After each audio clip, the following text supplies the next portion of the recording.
Bom dia, boa tarde, boa noite. Bom dia para a gente, né, Júlia? Bom dia, Margot. Tudo Mais bem? uma edição da nossa websérie, mais um episódio da nossa websérie Contextos. É uma conversa informal sobre literatura que eu tenho de vez em quando com Júlia.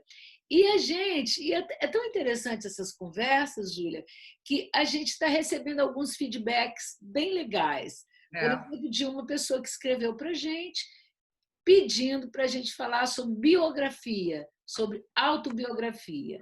Aí a gente trocou um pouquinho, conversou um pouquinho sobre isso, e a Júlia Uhum. preparou alguma coisa sobre esse tema.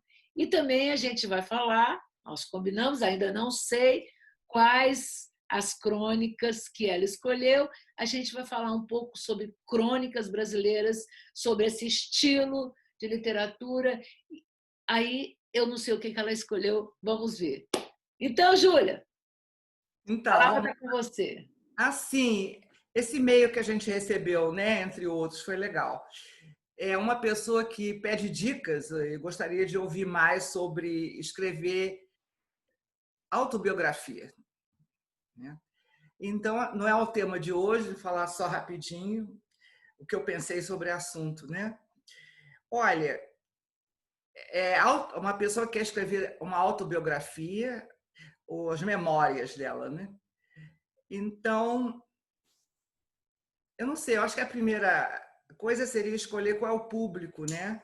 É para quem que você quer escrever? Você quer escrever para a família, para você só?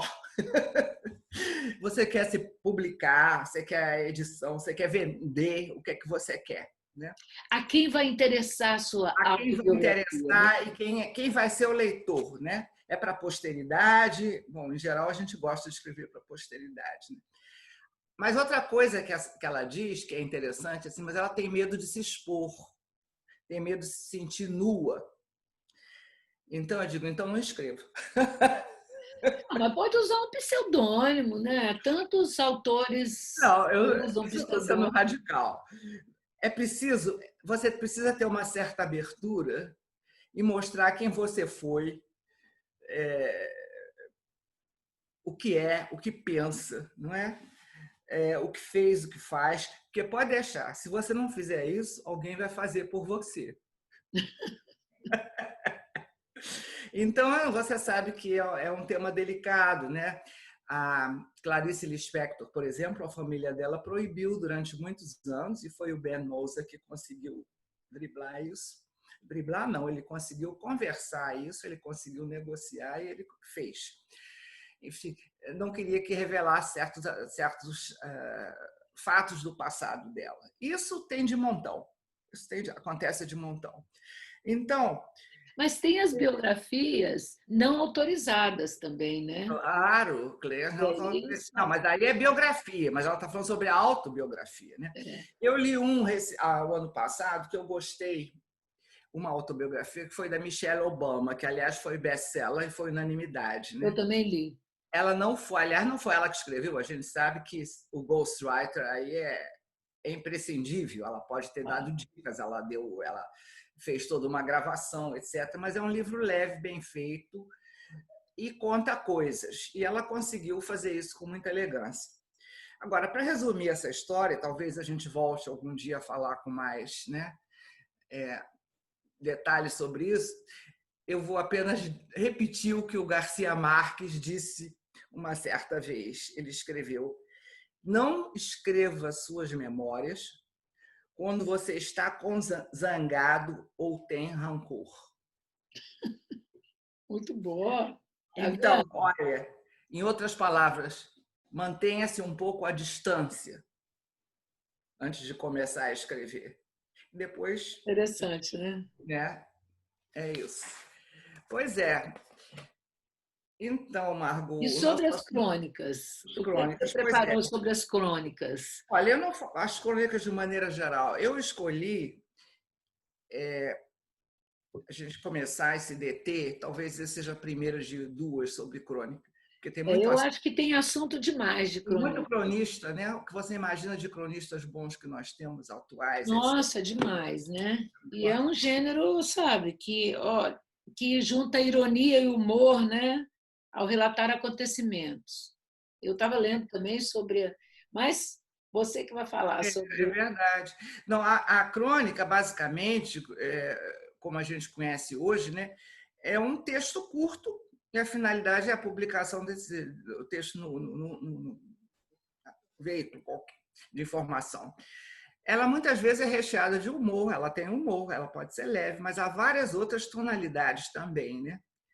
Há crônicas políticas, há crônicas mais céticas, enfim. Agora, né, na verdade, foi após o modernismo, né, nos anos 30, que começou a valorização da oralidade, né, do oral, né, e do cotidiano na prosa e na poesia. Então, essa mudança de estilo é que contribuiu para que a crônica começasse a ser reconhecida realmente como um verdadeiro gênero literário. E, nesse ponto, o Rubem Braga ele foi um divisor de águas para muitos críticos literários. Varia. Então, o Rubem Braga vai ser a nossa estrela de hoje. E que foi esse gênero, né, esse sinônimo de gênero que o consagrou, né? Mas só lembrando um pouco, Exatamente. o Exato. Machado de Assis, por exemplo, que foi um grande cronista do século XX, ele usava a crônica para falar sobre a escravidão, para denunciar fatos, né? E era muito interessante, são muito interessantes, né? Não, até hoje, porque não, o que acontece é que ela mudou um pouco, né, o Mudou. tom. Ela era um conteúdo mais de um noticiário, uma notícia, um comentário político, não é? Uhum. E de repente essa questão toda de uma certa poesia, um certo lirismo, um olhar especial sobre o cotidiano e as coisas de uma cidade, as pessoas de uma cidade, os habitantes de uma cidade, né? Que o Veríssimo hoje, né? Nós temos o Veríssimo que até hoje, com a idade toda que ele tem, ele escreve frequentemente. E há um também novo, que eu fui descobrir agora, que é muito jovem, ele tem 30 e poucos anos, que é fantástico, um tal de Guilherme Tauil. Mas vamos nos concentrar No Rubem Braga. Mas, gente, só vou falar uma coisa. Talvez no programa que vem, Júlia, eu gostaria que você lesse para quem nos assiste as suas crônicas. A Júlia é uma cronista excelente também. Eu adoro o texto dela. Eu acho que a gente podia ler, né? Algumas Olha, crônicas. não vou negar. E eu Eu adoro, eu já gostaria de conheço ler algumas. umas duas ou três. Eu E eu acho. estou fazendo uma seleção da seleção, porque eu estou agora fazendo toda uma revisão em tudo que eu fiz, que escrevi, e eu gostaria, sim. Mas Então, ó, gente, próximo programa são as crônicas da Júlia dos Abreu de outros. Souza, minha parceira, minha amiga. Legal, legal.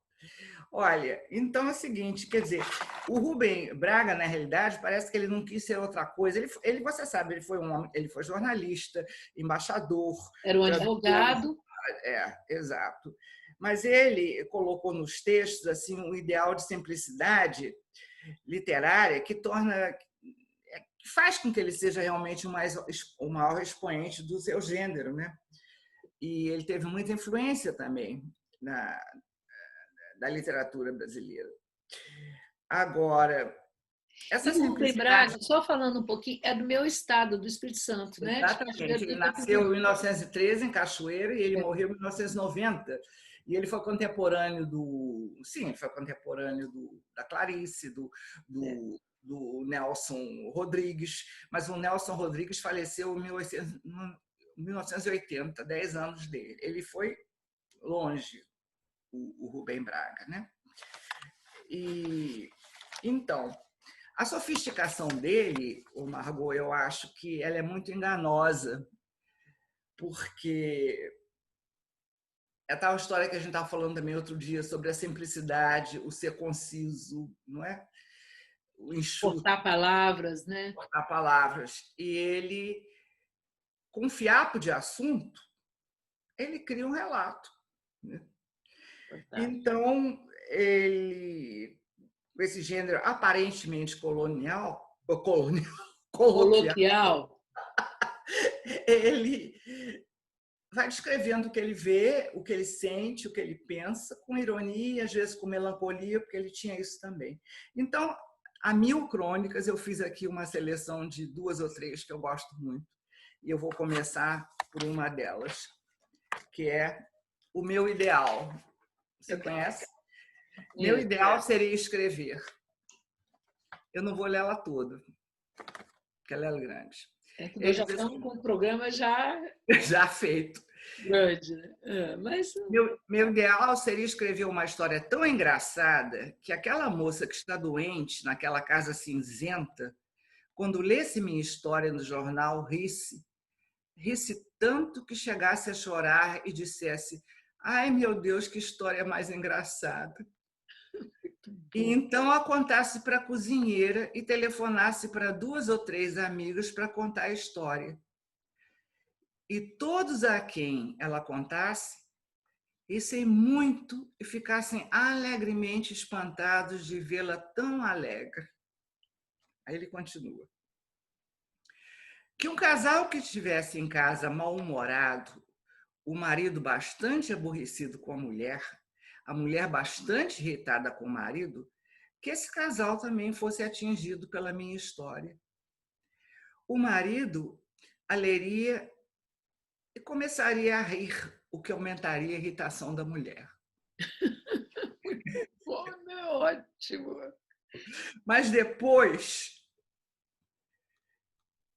um ficava ouvindo aquele riso do outro e ficassem os dois rindo e se lembrassem do alegre tempo de namoro e se encontrassem os dois a alegria perdida de estarem juntos.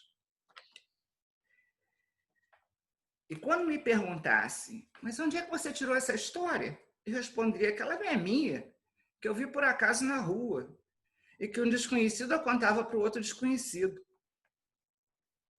Eu esconderia completamente a humilde verdade que eu inventei toda a minha história em um só segundo, quando pensei na tristeza da minha vizinha que está doente, sempre doente, e está de luto, sozinha, naquela casa pequena, cinzenta do meu bairro. Linda. Mas que coisa maravilhosa, né? Coisa E o maravilhosa. ideal seria escrever assim. Ai, que lindo, né? Maravilhoso. E Pois é. quanto Gente, tempo a gente eu tem vou falar mais? uma coisinha. Temos, deixa eu te falar uma coisa.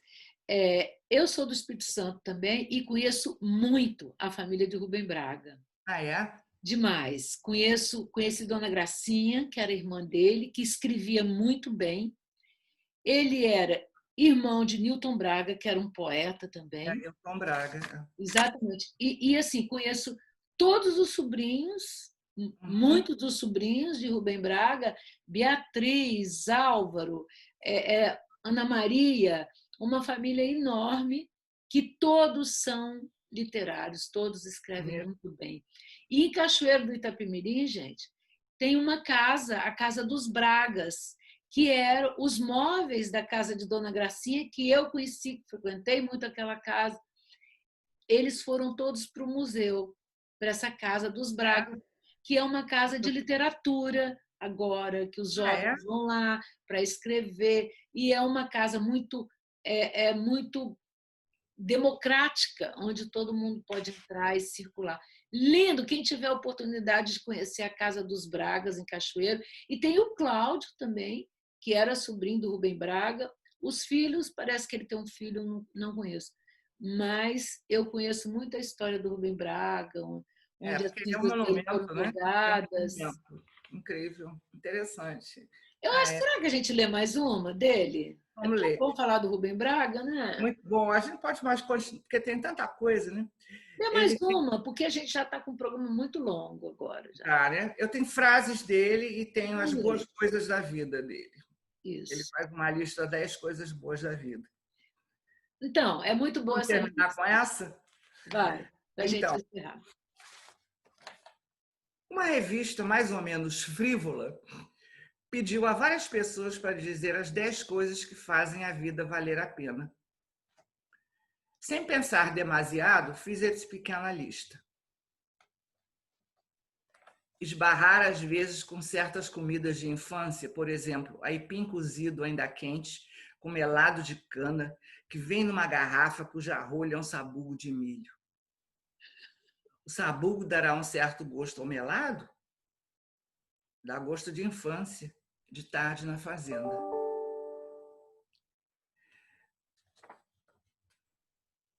Tomar um banho excelente num bom hotel. Vestir uma roupa confortável e sair pela primeira vez pelas ruas de uma cidade estranha, achando que ali vão acontecer coisas surpreendentes e lindas. E acontece. Quando você vai andando por um lugar e há um bate-bola e sentir que a bola vai para o teu lado e de repente dá o chute perfeito e ser aplaudido pelo servente do pedreiro. Bacana, né? Aquele momento que você sente que um velho amor ficou uma grande amizade, ou que uma grande amizade está virando, de repente, um amor. Sentir que você deixou de gostar de uma mulher, que afinal para você era apenas aflição de espírito e frustração. A mulher que não te deu e não te dá essa amaldiçoada. E agora? Viajar, partir, voltar. Quando se vive na Europa, voltar para Paris. E quando se vive no Brasil, voltar para o Rio de Janeiro. Bem carioca, né? Bem carioca. A Pois gente é. pode continuar mais sobre ele da próxima vez. Eu acho, né, que a gente é tão legal falar sobre ele. Eu É, estava pensando aqui também, tem Afonso Abreu, que é sobrinho dele também, que é um grande artista, um músico, toca assim, contrabaixo. E vou falar para os meus amigos Braga de Abreu, alguns são Abreu, outros Lima, quer dizer, mas todos são Braga. Que a gente falou em Rubem Braga nesse programa. Eles vão legal. gostar. Que bom. Ô, Ju, sempre muito legal essa conversa, despretensiosa, né? Sobre livros e letras. Literatura, sobre livros e Livros, letras, letras, coisas. letrados, letreiros e leitores. Que tal? Isso é muito bom, Livros e né? letras, letrados, letreiros e leitores. Ô, gente, e assim, a nossa conversa é sempre assim. Ontem a gente foi tomar um café e falamos sobre a vida, falamos sobre livros, falamos sobre coisas que está As lendo, que não pessoas está que lendo, passavam, né? pelas Ali. coisas. E eu acho muito bom sempre ter uma conversa que é uma conversa que te bota para cima, que você fica sabendo de outras coisas que você não sabia, uma troca. Então, essa é a intenção do nosso programa. É. Espero que vocês tenham gostado, comentem, mandem sugestões, e é isso aí. A Ju, gente vai viajando nas letras. é, Tchau, querido. Uma boa até tarde. mais. Tchau. Gente, tchau, tudo de bom. Tchau. Abraço, tchau.